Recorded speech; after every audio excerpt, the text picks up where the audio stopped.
My name is Madison Carter. I'm 30 years old. And for 6 months, I convinced myself I was the problem. Not because anyone forced me to, because I desperately wanted to be the kind of woman who wasn't jealous, the kind of woman who trusted her boyfriend, the kind of woman who didn't feel threatened by another woman being important in his life. Looking back now, that's probably why I ignored every warning sign until it was too late. I live in Austin and work as a product manager for a software company. My life has always been built around logic. I solve problems for a living. I like clear answers, organized plans, and people who say what they mean. Drama exhausts me. Manipulation makes my skin crawl, which is why what happened with Ethan Brooks nearly broke my ability to trust my own judgment. Ethan was 28. A freelance UX designer with a creative streak that balanced out my analytical nature. He could walk into a room and make strangers feel comfortable within minutes. He remembered birthdays. He left little notes on the refrigerator. He danced while cooking. For a year and a half, I genuinely believed he was the person I would build a future with. For the first year, things were easy. Then there was Chloe. Not that Chloe suddenly appeared. She had always been there. Ethan's best friend since college. 10 years of friendship, shared memories, inside jokes, road trips, breakups, life milestones. According to Ethan, Chloe was family. At first, I accepted that. Why wouldn't I? People are allowed to have close friendships. But after we moved in together, I started noticing patterns. Small things. The kind of things that seem insignificant when viewed individually. But together they painted a picture I couldn't ignore. Every night, around 11, Ethan's phone would buzz. Chloe. Every morning. There'd be messages waiting. Chloe. Movie recommendations. Work complaints. Funny memes. Random thoughts. Photos of coffee. Photos of dogs. Photos of absolutely nothing important. Yet somehow they never stopped talking. One night I woke up around 2 a.m. The bed beside me was empty. I found Ethan sitting on the couch in the living room, illuminated by the glow of his phone. "Everything okay?" I asked sleepily. He looked up. "Oh, yeah." He smiled. "Chloe's having a rough night." I checked the clock. 2:07 a.m. Couldn't this wait until morning? His expression tightened. "She's upset."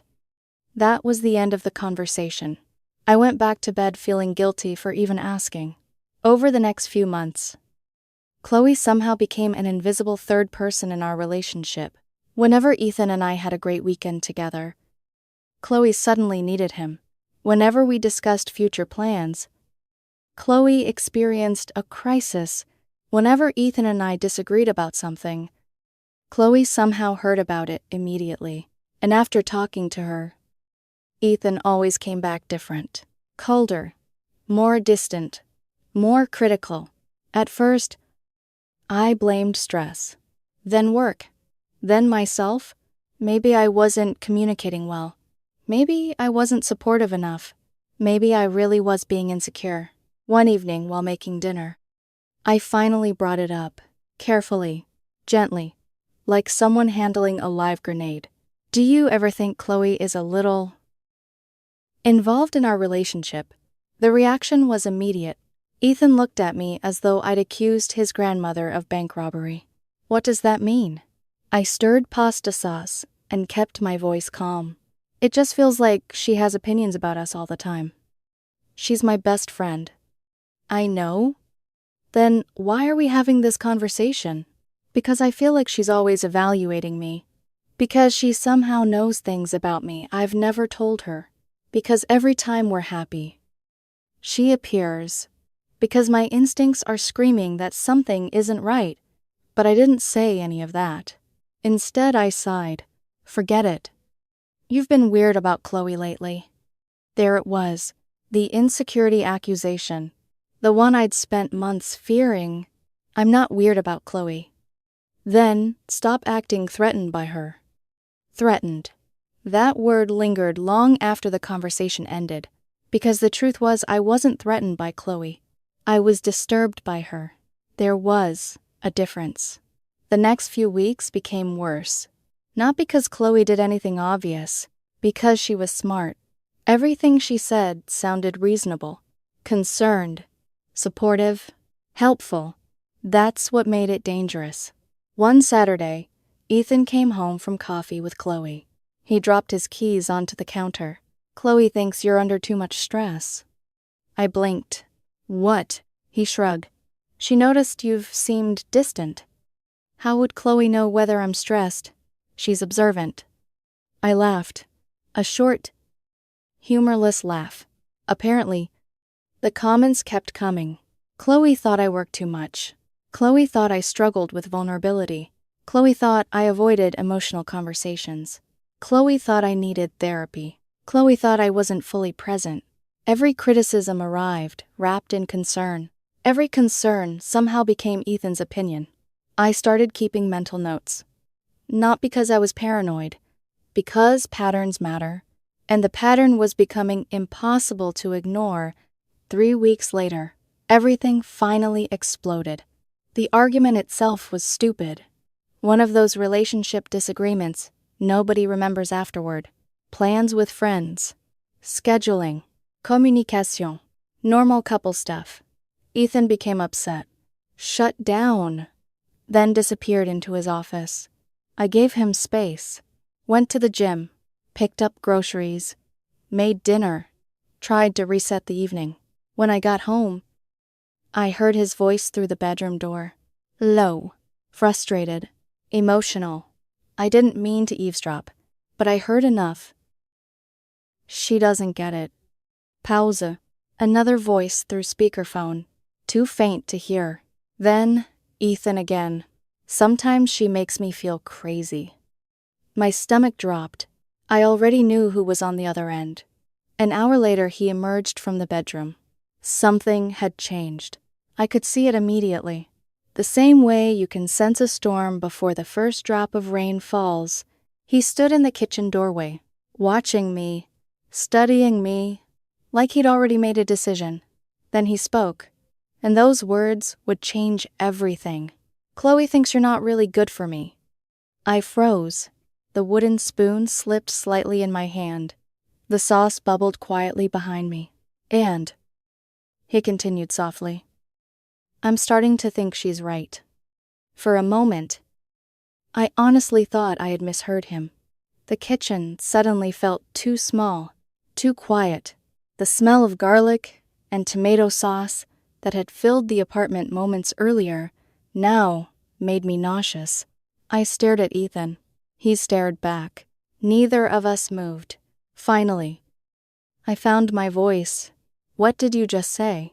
His jaw tightened. You heard me. No. I heard the words, I'm trying to understand why my boyfriend is quoting Chloe while deciding whether I'm worth loving. His eyes flashed with irritation. See, that's exactly what I'm talking about. What are you talking about? You always dismiss concerns instead of trying to understand them. I almost laughed. Not because it was funny, because it sounded rehearsed. Like lines memorized from a script. Ethan, I said carefully, how much of this is actually coming from you? His expression hardened immediately. There you go again. What? Making everything about Chloe. Because Chloe was somehow in every conversation, every disagreement, every insecurity, every doubt. Like an invisible roommate living inside our relationship. I set the spoon down. Tell me honestly, how much of this is your opinion?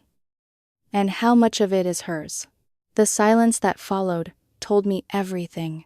Not because he answered, because he didn't. Instead, he crossed his arms. Maybe she's helping me see things clearly. There it was, the truth, or at least part of it. The woman who wasn't dating me had become the person helping him evaluate me. The woman who wasn't sharing a home with me had become the authority on our relationship. The woman who wasn't lying awake beside him every night somehow knew what was best for him. I suddenly felt exhausted, not angry, not even heartbroken, just tired.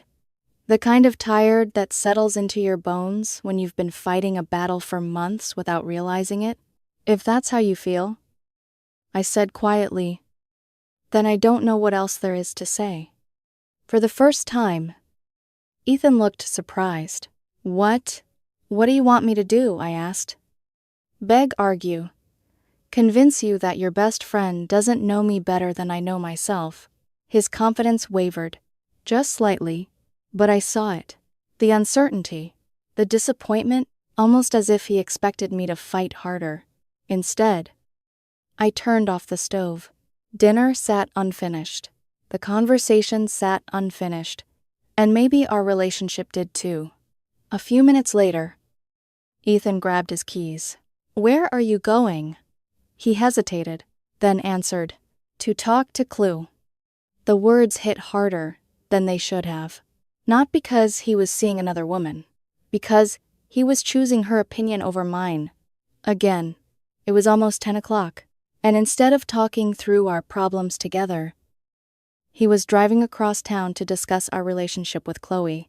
I watched the door close behind him, then stood alone in the kitchen, listening to the silence.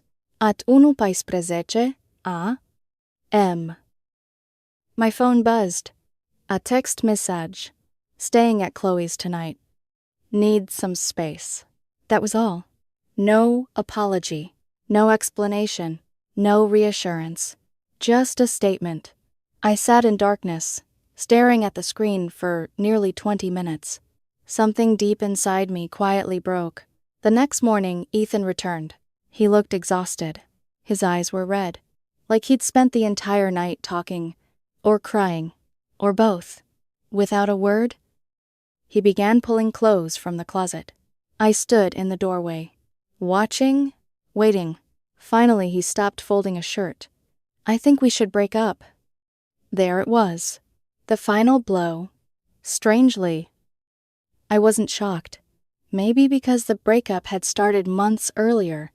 Maybe because Chloe had been dismantling our relationship piece by piece for so long that all Ethan was doing now was announcing the collapse. I leaned against the wall. Chloe agrees. His face tightened. This isn't about Chloe. Of course. I'm serious. Madison. So I. For a moment, neither of us spoke. Then he sighed. I need someone who understands emotional intimacy. There it was again. Another Chloe phrase. Another borrowed opinion. Another thought that didn't sound like Ethan. I suddenly realized something. I wasn't losing the man I fell in love with. I'd already lost him. Months ago. Maybe longer. The version standing in front of me now sounded more like Chloe than himself. I hope you find what you're looking for, I said. His expression shifted. Confusion. Maybe disappointment. Maybe frustration. You aren't even going to try. I looked at him. Really looked at him. The man I'd loved. The man I'd planned a future with. The man who now needed someone else's permission to leave me? Try what? His eyes narrowed. To save this? I shook my head. You've already made your choice. A few minutes later, he walked out, carrying 2 suitcases. The door closed. And just like that, a 1.5 years ended. 3 days passed. I moved through life in a haze. Work meetings, takeout dinners, sleepless nights, endless questions. Then something strange happened. My phone buzzed. A text message. Not from Ethan. From Chloe. I'm really sorry about everything. I stared at the screen, confused. A minute later, another arrived. I know you're probably hurting. Just wanted to check in. What? I reread it 3 times. Then a 4th. Then a 5th. Who did that? Who helps destroy someone's relationship and then sends sympathy messages afterward?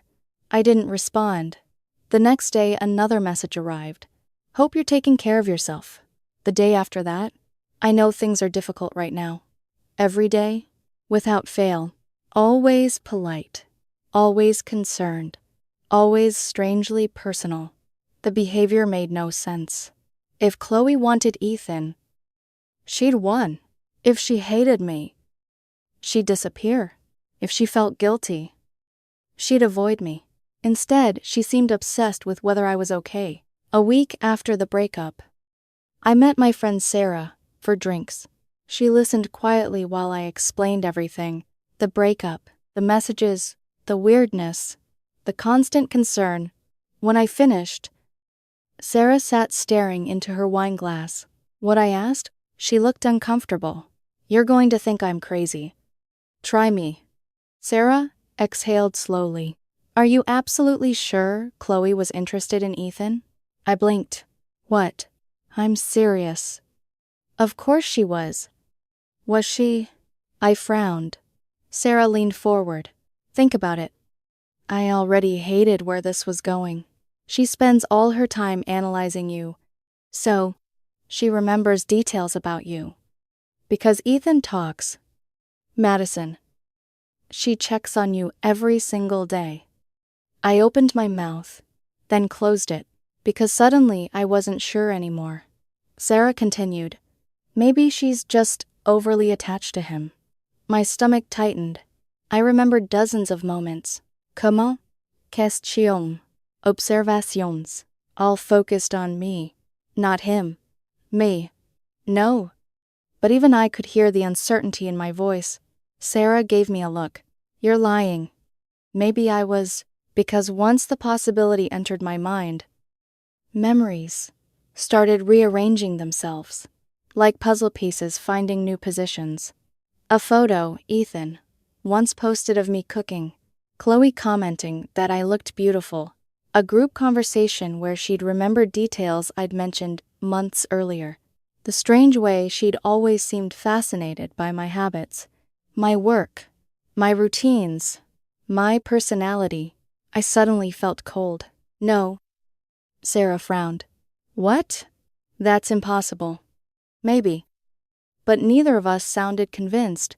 The following week, I received an invitation to a networking event hosted by a mutual friend. Normally, I would have skipped it. I was barely functioning, but it was good for work. And there was one other reason. Chloe would be there for days. Sarah's words had haunted me. Maybe Chloe wasn't interested in Ethan. Maybe she never had been. Maybe I'd misunderstood the entire situation. The thought was ridiculous, disturbing, impossible, yet somehow, it explained everything better than any other theory. The night of the event, I stood outside the venue, staring at the entrance. My heart pounded. My palms were sweating, because deep down, I already knew something wasn't right. I just didn't know how wrong it really was. And before the night was over, Chloe Bennett was going to tell me the truth herself. The networking event was being held at an upscale rooftop lounge downtown. Normally, I loved these kinds of gatherings. Free drinks, interesting conversations, potential career connections. But that night, I barely noticed any of it. My attention kept drifting toward the entrance, toward the crowd, toward the possibility of seeing Chloe. I arrived around 7, spent 20 minutes talking to a software architect I vaguely knew, nodded through conversations I couldn't focus on, pretended to listen, pretended to smile, pretended I wasn't replaying Sarah's words over and over in my head. Then I saw her, standing near the bar, Chloe. The moment our eyes met, something changed in her expression. Not guilt, not awkwardness, relief, actual relief. Like she'd been hoping I would show up. My stomach twisted. She immediately started walking toward me. "Madison." Her voice sounded softer than I remembered. "Hi." I kept my expression neutral. "Hi." For a second, she simply looked at me, studied me, the same way she'd always seemed to "You look tired." The comment irritated me instantly. Not because it was rude, because it felt intimate. Too intimate. "You helped blow up my relationship." I replied. "Tired," Seems like a reasonable reaction. Pain flickered across her face. Real pain. Or a convincing imitation of it. I'm sorry. I almost laughed. Sorry. That word felt ridiculous after everything. She shifted nervously. Can we talk? Every instinct screamed, no, but curiosity won. Because I needed answers. Needed to understand. Needed to know why none of this made sense. Fine. We grabbed drinks and moved to a quieter corner of the rooftop. The city lights stretched behind us. Traffic moved below like glowing rivers. For a moment, neither of us spoke. Then Chloe finally broke the silence. I've been worried about you. There it was again. That strange concern. That intense focus. I stared at her. Why? Her eyes met mine immediately. Because I know you're hurting. Why would you care? She looked down. Then back up. And for the first time since I'd known her. Chloe seemed nervous. Genuinely nervous. I care more than I should. A chill crawled up my spine. What does that mean? She swallowed. Hard. It means I've spent a long time paying attention to you. Every alarm bell in my head started ringing. I crossed my arms. What exactly are you saying? Her Chaze lingered on me. Longer than normal. Longer than comfortable. Then she spoke quietly. I noticed things. My heart began beating faster. What things? The way you rub your thumb against your coffee cup when you're stressed. My hand immediately froze around the glass.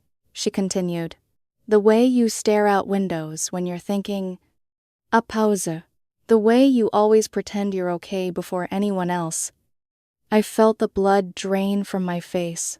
Those weren't observations friends casually made. Those weren't normal details. Those were things someone noticed after watching carefully. Very carefully. I took a step back. How do you know all that? Her answer came instantly. Because I pay attention. The same answer. The same unsettling certainty. For a moment, neither of us spoke. The city noise faded. The music faded. Everything faded. Until there was only Chloe staring at me. And me realizing I suddenly didn't know who she really was. Finally, I found my voice. Why? She closed her eyes. As though she'd been dreading this moment for months, maybe years. When she opened them again, there were tears forming. And then she said the words that shattered every assumption I'd had. Because watching Ethan with you was killing me. My stomach dropped. No, no, no. I already knew where this was going. And I desperately didn't want to hear it. What are you talking about? Her voice trembled. I cared about Ethan far more than I ever admitted. I stared at her, unable to speak, unable to breathe. She continued. I tried to ignore it. The tears finally spilled. I really did. The world seemed to tilt sideways. Ignore what? For several seconds she couldn't answer. Then finally, my feelings for Ethan. Everything stopped. The music, the voices, the city. My thoughts, everything. You? The word barely escaped my lips. She nodded, slowly, painfully. Since college. The memory flashed through my mind. The first day Ethan had introduced us. Nearly 2 years earlier. It started then. I felt physically sick. Chloe. I know. No. I shook my head. No. No. No. She looked devastated. But she didn't deny it. Instead, she whispered. I tried not to feel that way. I couldn't process what I was hearing. Couldn't fit it into reality. Because suddenly, every strange moment, every weird interaction, every uncomfortable instinct, every warning sign, started connecting, one after another, like dominoes falling. I took another step backward. You sabotaged our relationship? Her eyes filled with shame. I know. You manipulated Ethan. I know. You spent 18 months convincing him I wasn't right for him. I know. The fact that she wasn't denying any of it somehow made it worse. Much worse. My voice shook. Why? She laughed bitterly through tears. Because every time Ethan complained about your relationship, I convinced myself you weren't right for him. I felt nauseated. What? She wiped her eyes. Your work stress. Another breath. The way you process conflict. Another. The way you show love. Another. What makes you happy. Another. What hurts you. I stared at her in disbelief. Every word sounded more disturbing than the last.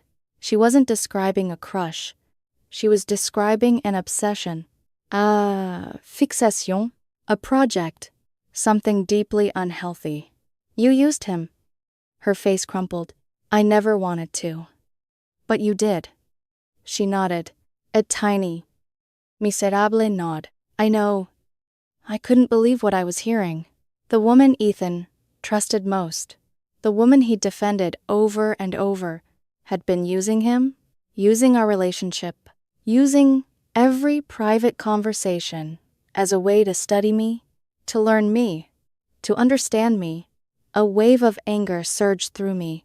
Do you understand how insane that sounds? Tears streamed down her face.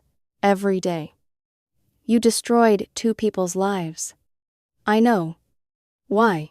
Her voice broke completely. I couldn't stand watching someone else have him. The words landed like a punch. Rough, ugly, terrifyingly honest. For several seconds I couldn't speak. Then finally, you need help. Pain flashed across her face. Maybe because she knew I was right. I know. I turned away, suddenly desperate to leave, to breathe, to get away from her. But before I could walk off, Chloe spoke again. One final sentence. One final request. Please don't tell Ethan. I stopped, slowly turned back. She looked terrified, not for herself. For what would happen when the truth came out? If he finds out, she whispered, I'll lose him forever. I stared at her, a strange calm settling over me, because for the first time all night, the answer felt easy. You already lost him. Then I walked away, but as I drove home through the Austin night, one thought refused to leave me. Ethan deserved to know, because whatever mistakes he'd made, whatever role he'd played, he had no idea that his best friend had been manipulating him for nearly 2 years, and I knew exactly what I had to do next. For 3 days, I did nothing. I went to work, answered emails, attended meetings, made coffee, went through the motions of being a functioning adult, but underneath it all, my mind kept replaying the conversation with Chloe. Every word, every confession, every horrifying detail. At night, I'd lie awake staring at the ceiling, thinking about Ethan, thinking about trust, thinking about how many conversations Chloe had twisted behind the scenes. The more I thought about it, the more one truth became impossible to ignore. Ethan deserved to know. Not because I wanted revenge, not because I wanted him back, because nobody deserved to have their closest friend manipulate them like that. Finally, the following Tuesday, I sent him a text. We need to talk. It's important. His reply came less than 5 minutes later. Okay. When we agreed to meet at a coffee shop downtown, neutral territory, safe territory, a place where neither of us could retreat into old habits. When I arrived, Ethan was already there. He looked different, thinner, tired. The confidence he'd worn during our breakup was gone.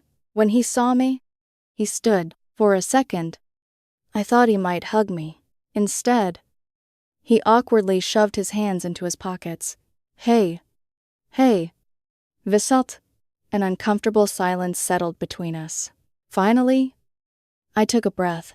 This is about Chloe. His entire body tensed immediately. A defensive reaction.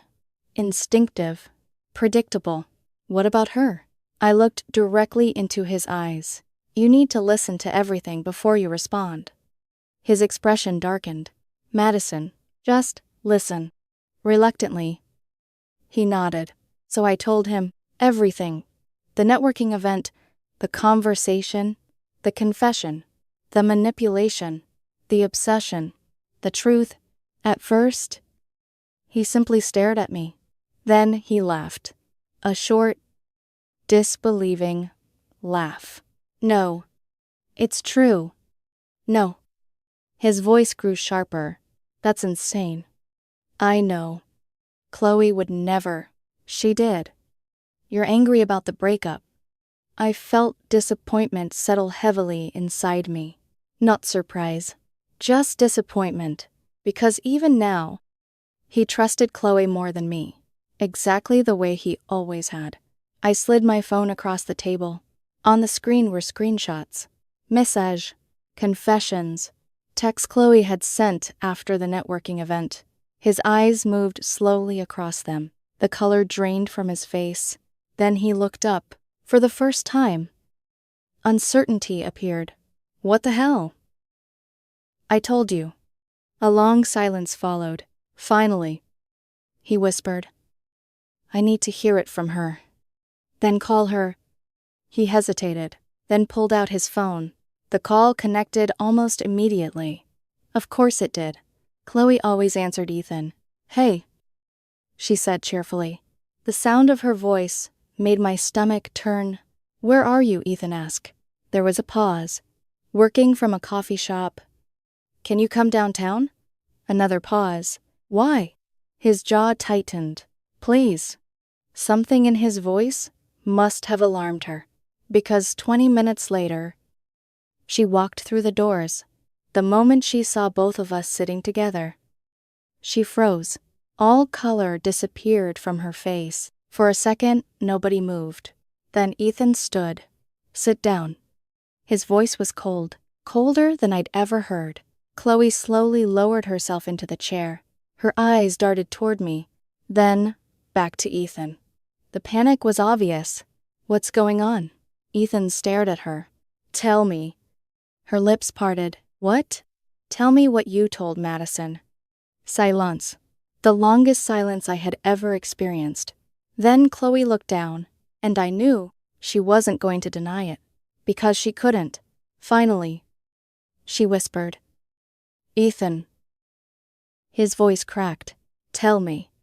Tears immediately filled her eyes. I never meant for this to happen. The words hit him like a truck. I saw it happen. The exact moment realization entered. The exact moment his entire understanding of the last 2 years began collapsing. What did you do? Her shoulders started shaking. I was trying to help. No. His voice rose. No more lies. People around us were beginning to notice. Nobody cared. Not anymore. What did you do?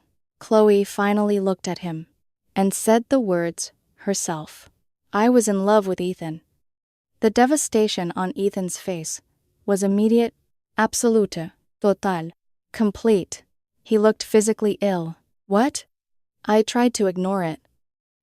You manipulated me. Her tears flowed freely now. I didn't mean to. You manipulated me. The question exploded from him, louder this time. Love.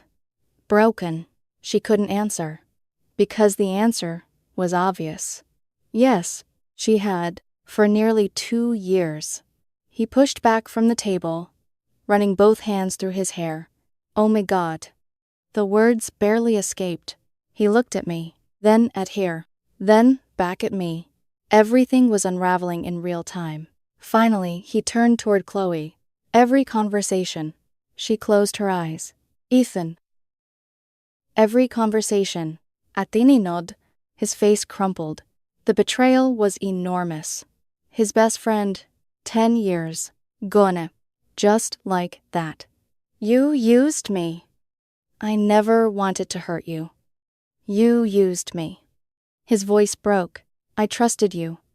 That sentence seemed to hurt Chloe more than anything else.